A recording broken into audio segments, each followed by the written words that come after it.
I'm actually currently, and was at the time, like banned federally from the bank. I'm like considered a financial terrorist in Wow. Canada. So you were Completely. like completely like flagged by the government. Yeah, everything's going to zero against Bitcoin. Canada actually just this week, which is crazy, it's like breaking news. They're proposing a ban on Bitcoin ATMs. I had $1 million in a backpack flying through the country trying to like make deals. And if you don't own at least a portion of your portfolio in Bitcoin, it will likely be one of the greatest financial mistakes of your life. Wow. Welcome back to the M19 Podcast. I'm your host, Javi Chavez, and I'm with somebody who I've gotten to know over a few trips already. He's been a blast to hang out with and has one of the most unique businesses, I think, in M19. He owns a publicly traded Bitcoin company, and we're going to dive into that really deep. Adam O'Brien, how you doing, man? Good, man. Great to be here. Dude, so when is Bitcoin going to hit 1 million? So it will for sure hit 1 million, just not sure when. And the reason I say that is because we are pricing Bitcoin in a dollar that is infinitely created. And we all know supply and demand. If you infinitely create something, it will eventually be devalued. And historically that's been true. And I don't think history changes too much. Absolutely. So you are a self-proclaimed Bitcoin maxi. Yeah. For the people who don't know what that is, what does that mean? Yeah, I think in one sentence, it means everything's going to zero against Bitcoin. Bitcoin is objectively a supreme asset, meaning it can't be duplicated and it can't be corrupt. And so for the first time in history, we have this supreme asset that can move anywhere, that can't be stolen by anyone, and that has, really Austrian economics founded economic principles. And so when you have those three things, it's just like, it's a match made in heaven. It's a perfect asset. And so when I look at my investments or when I look at, spending money, I don't look at it as like, oh, this dollar, I'm holding this melting ice cube and I have to spend it as fast as possible, or I have to invest it in as fast as possible. I look at my money in Bitcoin. I think this is guaranteed to go up. This is going to be valuable. This will for sure be more valuable for my great grandkids than it is for me. And I qualify my purchases that way. And so that kind of helps you level set your time preference, how you make, I don't really have the desire to go out and buy a Lambo or a McLaren or, a fancy car, because I'm like, well, the money I spend on that today can probably buy my great grandkids a mansion, or, help them start an impactful business, or even do work for the kingdom. And all of a sudden those decisions, they start getting made differently. Absolutely. A wise man leaves an inheritance for his children. Oh man, Solomon, you gotta love it. And that's on the back of my shirt, it says stack sats, which means buy Bitcoin for your last name. Yeah. And that's like, no one in the world is able to save dollars for their last name, because that hat costs more than a house cost for your great grandfather. It's like, the dollar sucks. And so, our current monetary system, you can't, invest, or you can't save for your last name. Yeah. You're forced to invest it, to give it to someone else, to put it in a different system. But with Bitcoin, you can stack sats for your last name. And that's super cool. Dude, yeah, that's super interesting, because so many people are talking about, at least in the US, because I know you're Canadian, like, leave money in your 401k or whatever. Like, if you do this for a certain amount of time, like your kids will have $1 million or $2 million in 30 years. I'm like, $1 million in 30 years is gonna be nothing. Dude, will I even buy a house? Like, even right now, Yeah. Houses, there's lots of houses under, it depends on where you live too, but Yeah. $1 million, that doesn't buy you the house that it used to buy you No. 10 years ago. In 30 years, what's it going to be like? Exactly. So that's super interesting. So tell me more about like kind of how you started, because you've been in Bitcoin, you said, since 2013 is when you started the company. So I'm assuming you were already. Well, I started the company in late 2013, found Bitcoin kind of early 2013. And oh, wow. So you were like, you jumped in right away. Yeah, I'm a savage, man. I just like, and I'm one of those guys that's just like all in. That's why, like, I don't use substance. I don't gamble. Like, because if I'm going to do something, I'm going to do it 110%. And entrepreneurs have an addictive personality. Yeah. For sure. Yeah, 100%. So, I'm glad it's being channeled something positive. But Yes. anyway, go ahead. Well, yeah. And so when I found Bitcoin, I was like, oh, this is a joke. Like, let me disprove this. I'll be a hero on, Reddit, or like at that time it was like the IRC channels, like the, like these weird underground. Yeah. Not the dark web, but like, the deep web, the web that, we don't really talk about. And so I'm like seeing this and I'm like, wow, this is so interesting. Let me learn about it. And when you learn about Bitcoin, you learn about encryption, the history of money, how technology works. And I started learning like, wow, our dollar is crazy. It's super corrupt. It doesn't work like it's supposed to. Maybe it does. And kind of just figuring out how Bitcoin solves that problem. And so I went to go buy a Bitcoin. And in 2013, it was like, wire money to Russia or meet some sketchy guy in a back alley. And I was like, dang, this sucks. But I like met some sketchy guy in the back alley. I got the full like drug dealer experience to buying Bitcoin. And I was like, yeah, Bitcoin's a scam. This is terrible. Like, obviously this sucks. And then I tried to sell my Bitcoin and I got all my money back. I got my $100 back and I still had zero point 0.1 Bitcoin.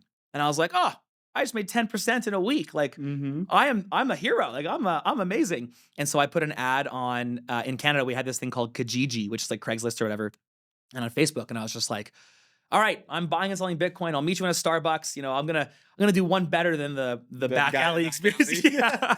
And my phone was just like, bring it. Like a white collar drug dealer. Like a white collar drug dealer, man, but for Bitcoin. But yeah, a white collar Bitcoin dealer. That's funny. And so I would start just buying and selling Bitcoin. And then a few months after that, Vancouver in Canada launched the first Bitcoin ATM. And I was like, oh, that's way more scalable than me driving around the city, meeting people in like McDonald's and Starbucks. Why don't I buy one of those? And so launched a Bitcoin ATM in Alberta, launched a Bitcoin ATM in Saskatchewan, kind of growing up this little network of Bitcoin ATMs. Then a few years later, my bank account started getting closing down. So the bank started calling me and being like, hey, we don't like what you're doing. You can't get an account here. And I was like, what do you mean? Like I've got all the licenses, like I'm above board, I'm paying my tax. Yeah. Like I'm a law-abiding citizen here. What do you mean I can't? Yeah, I'm a tax-paying entrepreneur. Yeah, like what are you talking about? And so over the next few years, I'm actually currently and was at the time like banned federally from the bank. I'm like considered a financial terrorist in Canada because they don't like what I do. And it's to the point where like my wife even couldn't get a bank account. Like completely. So you were like completely like flagged by the government. Yeah, completely. I had to like, and I don't know if there's any, like, luckily now we're publicly traded, we're like the laws, whatever. But yeah, so what year is this? This is 2016, 2017, 2018. Okay. And in this time, I'm like flying around the country with like, I had $1 million in a backpack flying through the country, trying to like make deals and like, trade.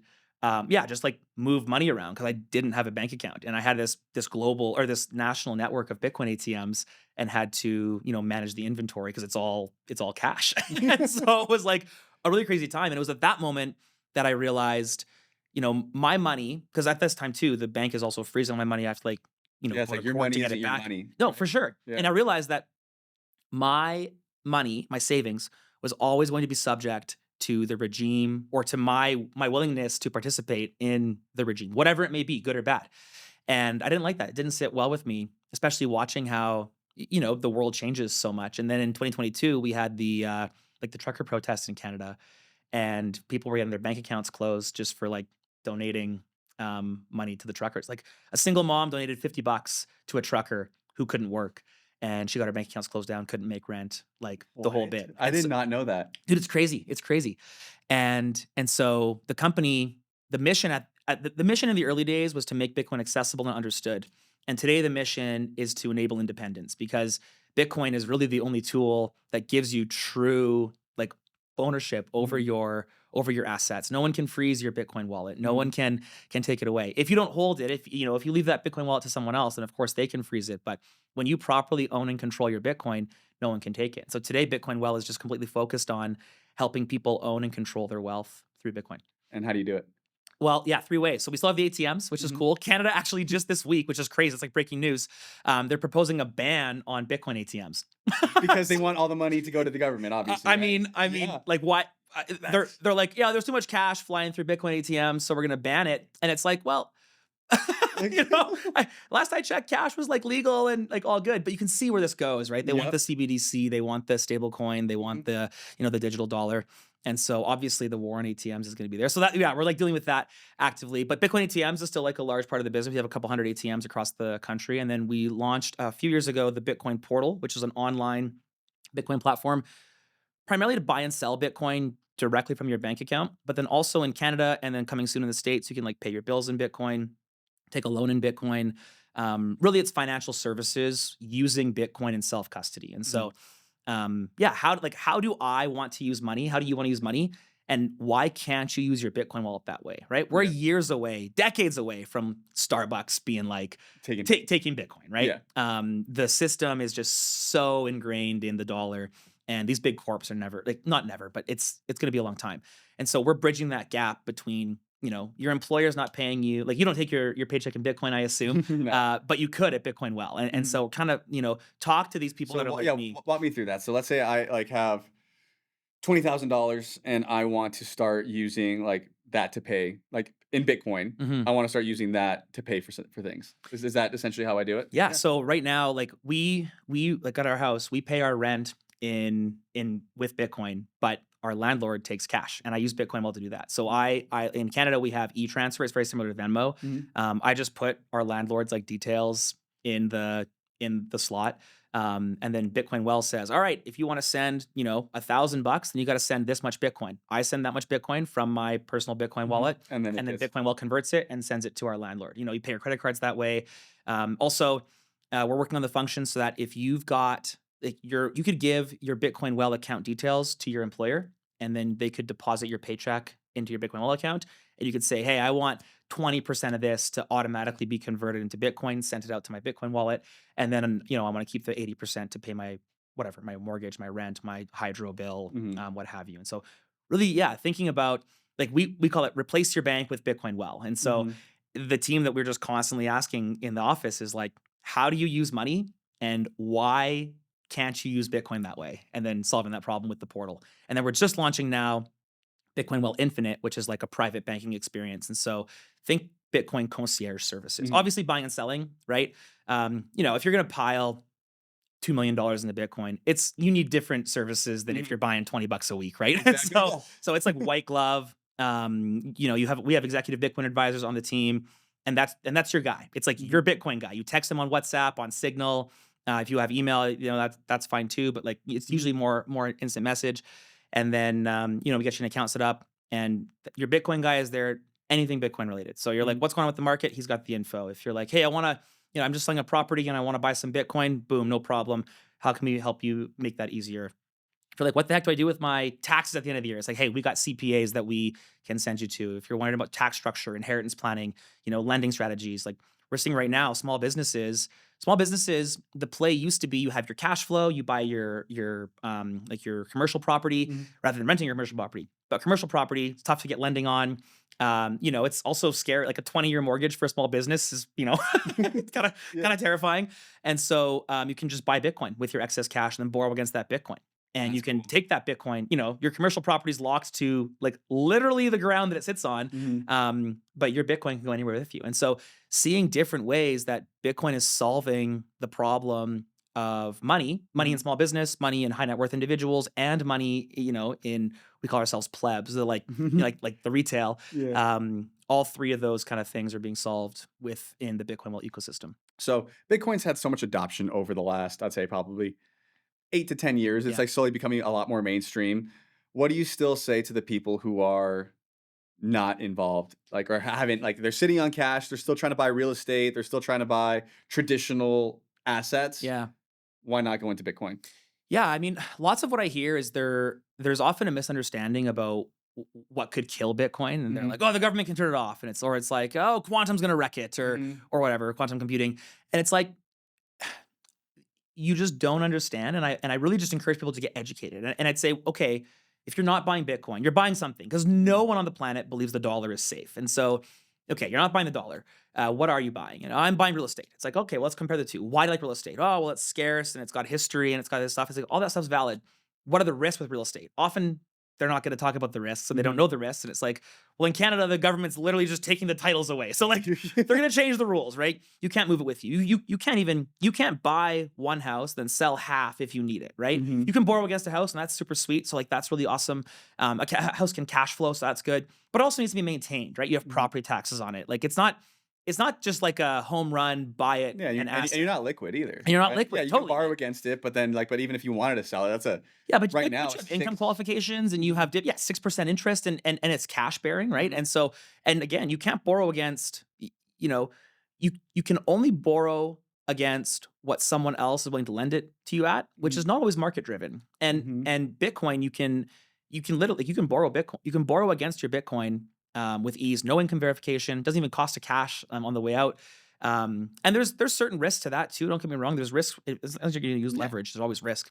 But yeah, just if someone's not in Bitcoin right now, I'd really encourage you to ask yourself why, and then try to disprove that. Because I've been trying to disprove Bitcoin for 13 years. I have had people calling me crazy for 13 years. And, sometimes you're like, are they right? Did I miss something? And I haven't found it yet. And so, like, please, if I'm wrong, like, somebody's got to tell. I said this about Bitcoin and Jesus. I'm like, yo, if I'm wrong, you got to tell me right away because I want to know. Yeah. But TBD. Like, I haven't found anything to disprove it. I haven't found it yet. And so, maybe there's a hero out there that can do what I haven't been able to do in 13 years.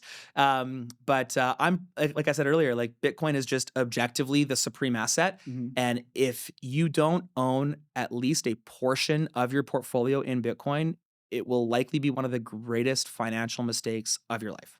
Wow. You guys know I love the game of golf, and that is why I started M19. It is a golf mastermind for entrepreneurs who are doing over 7 figures in their business and who want to go on bucket list golf trips together. We already have hundreds of members all across the country, and we've been to some of the best courses in the world, places like Pebble Beach, Pinehurst, Bandon Dunes, and many others. The course is the best place to do deals, make great relationships, and have fun. So go to mastermind19.com today. And are you invested in anything else besides Bitcoin? No, man. So our personal portfolio, I'm a savage. Our personal portfolio, but so there's a couple reasons for that. I obviously I own a ton of stock in I founded a company, took it public, and I believe in this company. The company's also it's a Bitcoin company, so it kind of it's like I'm in the industry. But also bet on Bitcoin than bet on yourself. Totally. So I'm all Totally. for that. And then we used to own 2 properties in Alberta where we lived. And now we just sold one. We only own one. Actively trying to figure out, to your point about liquidity, how do we get out of this other one? We bought this property, a bunch of things changed in the environment, and now we're like, oh, this is probably worth a lot less. Do we want to sell it? Can we sell it? And so it's an interesting thing. And then other than that, I own businesses that I own and Bitcoin, and that's it. But that might not be. It sounds crazy, right? You think at your portfolio, you got diversification, you got all this stuff. Yeah. But I never had that because I started Bitcoin when I was 20. So I didn't have any savings. Literally everything I've ever made has just gone all into Bitcoin. And so now, I have in the past sold Bitcoin to buy. I also own a gym in Edmonton, and it's fine. But it's a terrible investment because I sold Bitcoin to buy it, right? Yeah, right. And Bitcoin's kept on appreciating, and obviously the gym does what it does, but the gym cash flows and whatever, but it hasn't. It's also not very liquid, and you can't even borrow against that. And so it's what did I do? Why did I sell those Bitcoin to make that happen? I've sold, dude, I bought a car for 100 Bitcoin, ages ago. And it's that sucks. That was pretty dumb. You know what I mean? It's a very expensive car. Very expensive car, and renovated a house and all this stuff. And so when you look at the way that you spend money and look at money, it changes when you think in Bitcoin terms. And so, that's why it's hard to justify owning anything else. So how much transaction volume is flowing through Bitcoin Well right now? Let's say per month. 12-ish million or so. We do about 150 million a year. Nice. In transaction volume. But at the same time, we've got months sometimes that we'll do 50 million in a month. And so it really is variable. It's kind of crazy. We've got about 70,000 customers across Canada and the USA. And, most of those customers buy a couple $100 a year kind of thing. And then you have one guy that's just I want to buy 100 Bitcoin. And it's you guys are not the same. It's how do I get more of these guys, right? Yeah, literally. And that's why you're launching the concierge and just exactly. And that's what we've seen too with our businesses is it's so much easier going upstream and just dealing with a higher level clientele. Because a lot of the stuff that we've always done, our first thing was flipping houses. Yeah. And transparently, those people are in some sort of distress a lot of cases, or they're just looking for an easy sale. Right. But our sweet spot has always been in the $300,000 to $500,000 purchase price range. Which here is that pretty low? That's pretty low. That's low-ish. It's starter homes, basically. Right. Okay. Right. That's kind of been our bread and butter for forever. And then we got into teaching people, and a lot of these people are looking to start and make their first extra 100,000, 200,000, make their first million. And then M19 was one of. We've had a tax firm that helped out, reaching out to larger people, or I guess bigger net worth people, but M19 was the first one where hey, million plus only, and that clientele has just been so much easier to deal with, and then just going upstream. So that's what you were talking about with your private clients. Man. And our private clients, they appreciate it more because they simultaneously understand what it takes to get to that level, but then also they appreciate how hard it is to run consistently. Like, Yeah. that like starter home clientele or like, whatever, they just think everything should work all the time, no matter what. And they have no grace for Yeah. like, problems or, like I ran late this morning and you guys are like, oh yeah, all good. And it's like, Yeah. like these little things that just kind of happen that entrepreneurs kind of understand. We deal with a lot of, business owners, like entrepreneurs. You don't get to a high net worth individual without, understanding how the world works a little bit. And so it's just generally more exciting. Yeah. And I love that too about the Bitcoin industry is that Bitcoiners themselves just, deeply inquisitive and encouraged about the future, which is just a positive. Similar to entrepreneurs, it's just good. So Yeah. focusing on the kind of Bitcoin concierge service has been remarkable for us, and Mhm. going to definitely be continuing that. That's awesome. And so, when did you find out about M19? You were kind of pretty early on, right? Like early adopter. Yeah, early adopter.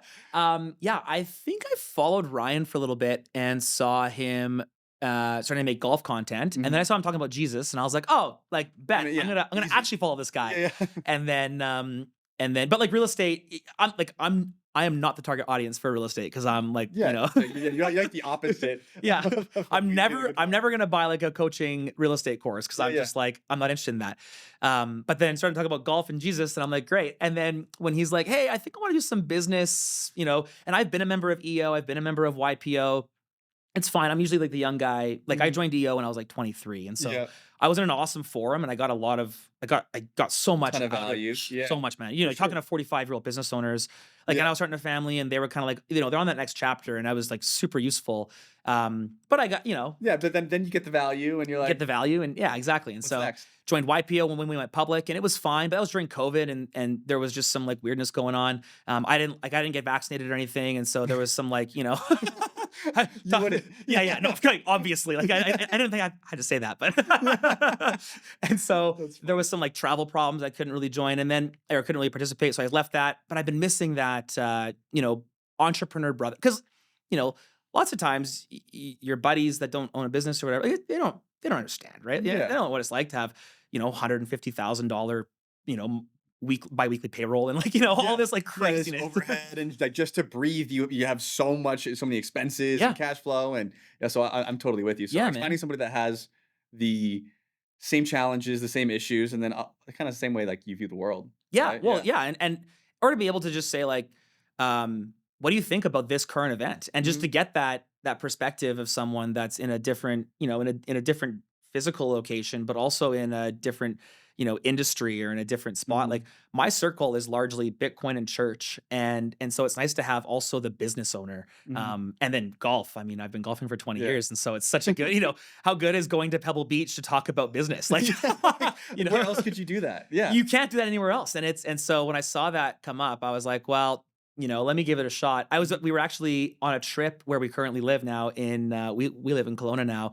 We were on a trip and I saw it on Instagram and I was like, put the form in, and then one of the setters called me and they were like, hey, you want to go? And I was like, let's do it. Like Yeah. I was on this trip. I was like looking over the water. I was in paradise and I was just like, oh yeah, life is good. Let's go.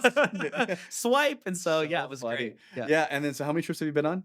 Well, I've been here a couple times. Yep. And then Pebble was, I think, my first. Was that really the first trip? Yeah, but No but I've been way. but I've been here Yeah, so you've much been here that about, like, yeah, a couple times. And so Pebble was the first one, but yeah, man, like the mastermind, I think it's hard to say what I got more out of. And the way that you guys plan trips too is so good. Like I'm a mover. Like I'm a pretty high Yeah. energy individual.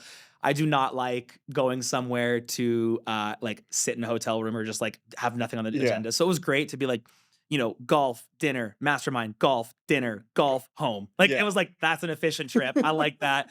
And I'm not even tired when I get home. I'm just so energized being Yeah. around these, like high performing individuals, talking about meeting great people. A couple of them I've stayed in touch with. Just from one trip alone, I've probably got like 5 new guys that I feel like I could call and be like, yo, Mhm. I need some help, or just be like, yo, what's up? Like, let's just chat about stuff. Yeah.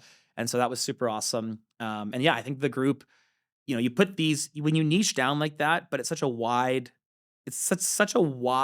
niche, but then you niche it down into, your following. Mhm. I think it's super cool. And I feel lucky to find the group, and yeah, pumped to keep playing some golf and talking business. Yeah, man, it's been so much fun. It's honestly my favorite business that we run. Yeah. Just because, like you said, you get so many cool people, but then they're all aligned through business, golf, and then there is obviously a very large like Christian Yeah. influence as well. Obviously don't have to be to join, but like the everybody's and family. I think that's like the big piece too. Like everybody is aligned on these core things. And you mentioned being efficient with the trips because, like, yeah, we want to get back home. We want to Yeah.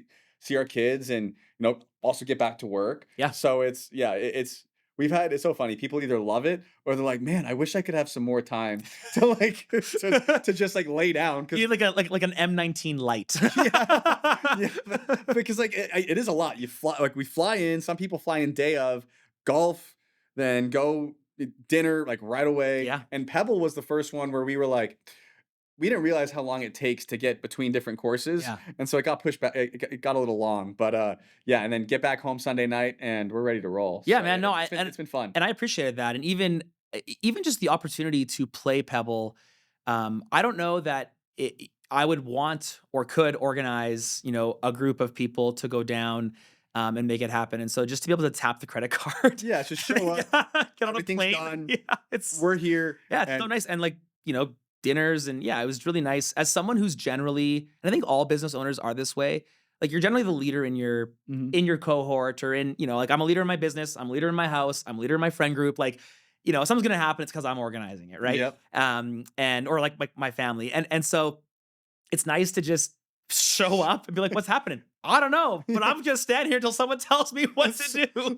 Like we're here and we're rolling. Yeah, exactly. And it's great. What's the tea time? I don't know, but So someone will tell me. funny. Yeah. That's awesome.